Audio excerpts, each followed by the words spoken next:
atau mengajarkan ilmu hadis dia sambil merokok. Ini diantara salah satu sebab khawarimul muru'ah, yang menghilangkan muru'ah kepada seorang alim tersebut.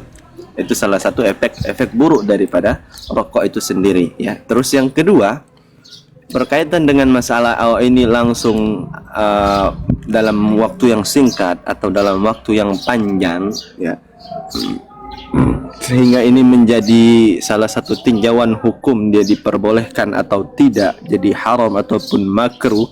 Secara asal itu dilihat secara zat, ya, bukan dilihat dari tendensi waktu, panjangnya waktu atau tidak, ya. Dan ahli keilmuan medis kesehatan mereka sudah menyimpulkan dari pertama, rokok itu mengandung nikotin. Nikotin ini adalah penenang, ya. Penenang ini ketika antum hisap satu kali itu bisa menghilangkan rasa ngefly, stres, beban menumpuk, ya. Karena memang nikotin itu diciptakan untuk menghadapi orang-orang yang stres. Tapi saya tidak tahu kalau memang orang yang senang merokok ini adalah orang-orang yang stres misalnya. Nah, terus yang kedua, beberapa zat yang di dalamnya itu memiliki zat kimiawi, ya, zat kimiawi, racun-racun yang beragam dan berjenis dalam masalah rokok itu sendiri. Jadi Anda tidak menanggapi bagaimana yang antum bilang ini mubashir atau ghairu mubashir, terus butuh waktu atau tidak. Ini secara zat kita katakan, secara zatnya terlebih dahulu itu berbicara di situ. Terus kemudian dorornya itu, ya, kalau misalkan antum anggap baik dan tidak jadi masalah, ini adalah perkara yang makruh, silahkan kepada antum yang kalau menganggapnya haram, ya kita menganggapnya haram berdasarkan tatabbu dan para ulama. Kenapa antum harus mempermasalahkan, memaksa kami harus mengikuti pendapat antum yang makruh, ketika kami mengatakan orang bertanya kepada kita tentang masalah rokok, kita jawab haram, itu adalah hak kita dong, karena kita menganggapnya demikian. Kalau antum masih menganggapnya haram, makruh karena antum bagian dari ahlul hisab, ya terserah antum, sah-sah aja, urusan antum pribadi itu, ya. Allah taala silakan ditanggapi. Setelah itu ana mau mandi nih, siap-siap ke masjid. Saya rasa tidak ada tanggapan, Ustaz. Kita mau bahas tentang referensi la doror wala diror, di situ tentang yang musbit dan ghairu musbit. Lah sebenarnya dari tadi sama sekali satupun dari referensi itu tidak ada yang dibacakan. Kalau anak tadi masukkan itu mubasyir atau ghairu mubasyir, bukan musbit atau ghairu musbit. Nah, ya, coba bacakan yang membahas mubasyir atau tidak mubasyir itu di mana? Khawatir ini istilah dibuat-buat sendiri. Coba dibaca dikit apa itu. Siapa yang buat? Makanya dibaca biar kami tidak suudhan seperti itu. Coba dibaca. Anak sudah bilang, anak nggak bawa kitab sama antum, anak lagi di luar. Oh gitu. Antum mau lihat? Nih. Oh ya, berarti tidak bisa menampilkan data untuk sementara, ya? Ya betul. Artinya di dalam membahas hal ini, anak hanya menyampaikan dari apa yang anak ingat aja. Dan apa yang anak ilmui. Sementara di dalam kitab Al-Bajuri di situ juga dibahas yang berpendapat di situ hukumnya haram itu adalah pendapat yang lemah. Nah, makanya setidaknya mendatangkan data pembanding yang mengatakan hukum yang haram di situ terhadap rokok itu merupakan pendapat yang kuat, seperti itu. Coba datangkan. Jadi menurut antum rokok itu makruh dan boleh? Menurut Imam Al-Bajuri di situ dijelaskan. Yang tanya kepada antum. Anak tanya kepada antum. Anak tanya kepada antum. Dari menurut antum, berdasarkan apa yang sudah antum pelajari dari kitab Al-Imam Al-Bajuri itu boleh? Kalau menurut saya, Ustaz, saya tidak mempunyai kapasitas. Namun ketika yang ditanyakan Anda di situ, menurut ulama yang beranggapan terhadap rokok, maka ada 3 qaul ulama di situ. Ada yang mengatakan, anak paham. Ya, anak paham. Ada akwal kan yang antum pernah baca itu ada akwal, ada yang makruh, ada yang haram, ada satu lagi apa? Nah, yang anak tanya ini istimbat antum, kesimpulan antum dari apa yang antum pelajari.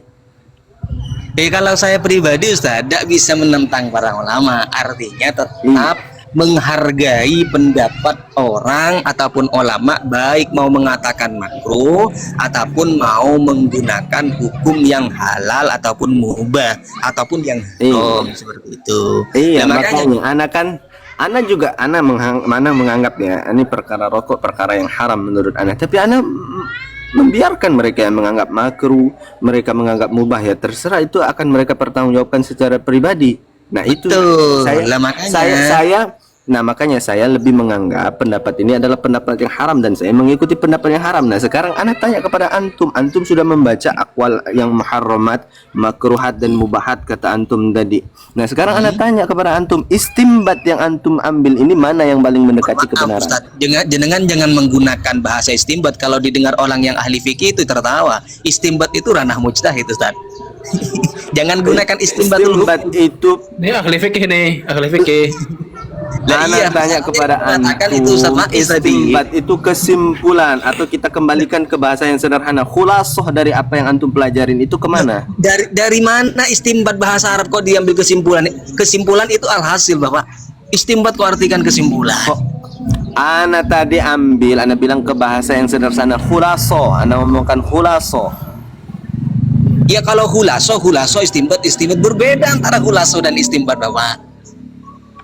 Ya, ini dengan membodoh-bodohkan orang dengan berbahasa Arab, jenengan sendiri tidak tahu bahasa Arab. Istimbat diartikan apa? Kesimpulan. Membodoh-bodohkan orang. Anak tanya kepada antum nih, dari apa yang antum pelajari nih, dari pendapat yang muharramat, makruhat dan mubahat. Lah iya, kalau mengambil pendapat yang mana? Kalau bahasa seperti itu saya terima. Bahasanya jenengan tadi istimbat memalukan tadi, Bapak. Seperti itu. Istimbat kok artikan apa itu? Kesimpulan. Antum tidak bisa memahami pendapat yang sederhana. Yang sederhana mana? Kata-kata istimbat menjadikan kesimpulan. Coba di mana? Di mana itu? La ilaha illallah. Antum mau bahas masalah rokok apa bahas masalah istimbat ini? Ya ini cuman membahas tentang bahasa yang disalahkan oleh saya, yang oleh jenengan, yang selalu membodoh-bodohkan orang tapi tidak ingat kapasitas sendiri, tidak tahu arti istimbat. Seperti itu. Ya Syekh, ketika orang membahas masalah ahkam, ditanya masalah istimbat, ya istimbatul hukmi yang antum dapatkan dari istimbatul hukum, tiga perkara ini, ya istimbatul hukum.